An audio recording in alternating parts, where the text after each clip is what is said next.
welcome back to The Explainer. Today, we're diving straight into a literal masterclass in epic storytelling and ancient narrative literature, the third chapter of the book of Exodus. Now, whether you look at this text as foundational theology or strictly as a pillar of classical narrative, its impact on human culture is just absolutely undeniable. It really is the ultimate blueprint for setting up epic conflict. So, you gotta wonder, how does one of history's absolute biggest rescue missions actually kick off? Well, it starts with what mythologists call the classic call to adventure. You know, that pivotal moment when a completely normal, everyday routine gets entirely upended by an encounter with a force much larger than life, completely setting the stage for a journey that changes everything. Okay, let's map out exactly how we're going to unpack this chapter step by step today. First up, the burning bush, then a reluctant leader. Third, revealing the divine name, and finally, smite and spoil Egypt. All right, kicking things off with section 1, the burning bush. The text sets the scene so clearly here. Moses is just out there working, tending his flock deep in the remote desert of Mount Horeb, when he stumbles into a complete physical paradox. Now, we all know how fire works, right? It needs fuel, it eats the wood, it turns it to ash. But here, a flame just appears right in the middle of a bush, and the text is super specific about this. The bush isn't burning up. It's literally breaking the laws of physics. And it's exactly that bizarre visual anomaly that makes Moses stop in his tracks, turn aside, and investigate.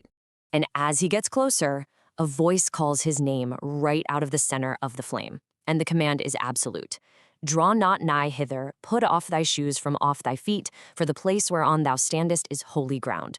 Talk about establishing a sudden, profound boundary. The voice identifies itself as the God of Abraham, Isaac, and Jacob. And Moses' reaction? It's pure, unfiltered awe. He just hides his face, completely terrified to even look at the source of that voice. Moving on to section 2, a reluctant leader. So the narrative suddenly pivots from this massive cosmic spectacle down to a deeply human struggle. God declares he's stepping in to change the status quo, promising to deliver the Israelites into a good and large land flowing with milk and honey. Sounds great, right? But there's a catch. That promised land is already heavily occupied. We're talking about the Canaanites, the Hittites, the Amorites, the Perizzites, the Hivites, and the Jebusites. Laying all those tribes out gives us a really clear grasp of the huge geographic and military hurdles standing in the way. This is definitely not going to be a casual stroll into an empty paradise. Then drops the ultimate call to action. God tells Moses that he is the guy being sent to Pharaoh to lead the people out.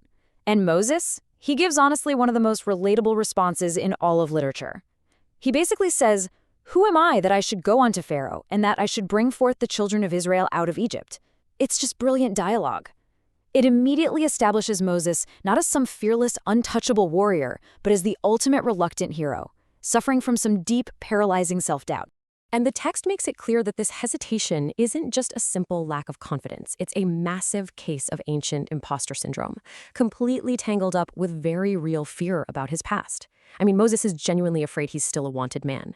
Remember, the last time he was in Egypt, he was completely caught between two worlds, rejected by the Egyptians and rejected by the Hebrews. He's literally a fugitive, and now he's being told to march right back into the lion's den. Which brings us to section 3, revealing the divine name. Moses is definitely looking for some leverage here, or at least some rock-solid credentials if he's actually going to face the Israelites. The story really escalates as Moses demands to know exactly who is sending him. He poses the ultimate question of divine authority. He's thinking, okay, when I go to the Israelites and say the God of their fathers sent me, they're instantly going to demand proof. What is his name? What shall I say unto them? It really amps up the dramatic tension. Because, in the ancient world, a name wasn't just a label, it was the literal essence of identity and power. And the response? It just slices right through all that doubt with absolute, unapologetic authority. I am Yahweh. Boom. It's such a high-impact moment that perfectly captures the rapid-fire Q&A rhythm of their dialogue. There's no long-winded explanation or justification, just a definitive, razor-sharp declaration of supreme existence and authority. So, the crucial takeaway here is how this specific name is anchored in the text. God instructs Moses to tell the people that Yahweh, the God of your fathers, had sent me unto you. The text is defining this name not just as some temporary title for a quick rescue mission. No, it's established as an eternal memorial for all generations. It is the permanent, lasting identity that's going to bind the Israelites together forever. All right, our final stretch. Section 4, Smite and Spoil Egypt. As this encounter wraps up, the ultimate authority doesn't just send Moses flying blind into the dark. Instead, he provides a highly strategic prophecy for the coming conflict. It really brilliantly illustrates the tactical nature of this text. It is essentially a masterclass in strategic negotiation. Yahweh lays out a highly precise roadmap. Step 1. Moses has to gather Israel's elders to build an internal coalition. Step 2. They take that coalition directly to the king of Egypt. Step 3. Start with a diplomatic request, just a 3 days journey into the wilderness to sacrifice. And then step 4. After that request is inevitably rejected, God will smite Egypt. Now, the text explicitly foreshadows the massive resistance they're going to face. It straight up notes that the king of Egypt will absolutely not let them go, saying, no, not by a mighty hand. So, Pharaoh's stubbornness is factored in as a guaranteed variable in the whole equation. And by establishing this inevitable refusal right out of the gate, the text perfectly justifies the severe divine retribution that is about to follow. And man, that retribution is described with fierce, overwhelming power. The text promises, I will stretch out my hand and smite Egypt with all my wonders, which I will do in the midst thereof. We are way past passive negotiation at this point.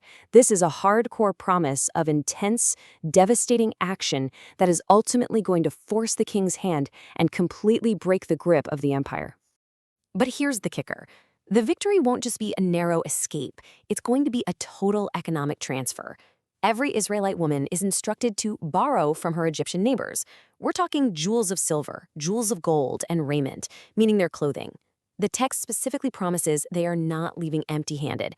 They're going to put these riches on their children and entirely spoil the Egyptians. Talk about a total reversal of fortune, right? Just think about the sheer scale of the narrative shift we've witnessed here. A hiding shepherd, literally standing barefoot in the dirt, now holds the blueprint for the fall of an entire empire. He's got the divine name, a step-by-step tactical strategy, and the absolute promise of ultimate victory. Which leaves us with one massive lingering question to close out this explainer. How in the world will Pharaoh react to this ultimate ultimatum? The stage is just beautifully set for the conflict to begin. Thanks for exploring this with me today, and as always, keep asking the big questions.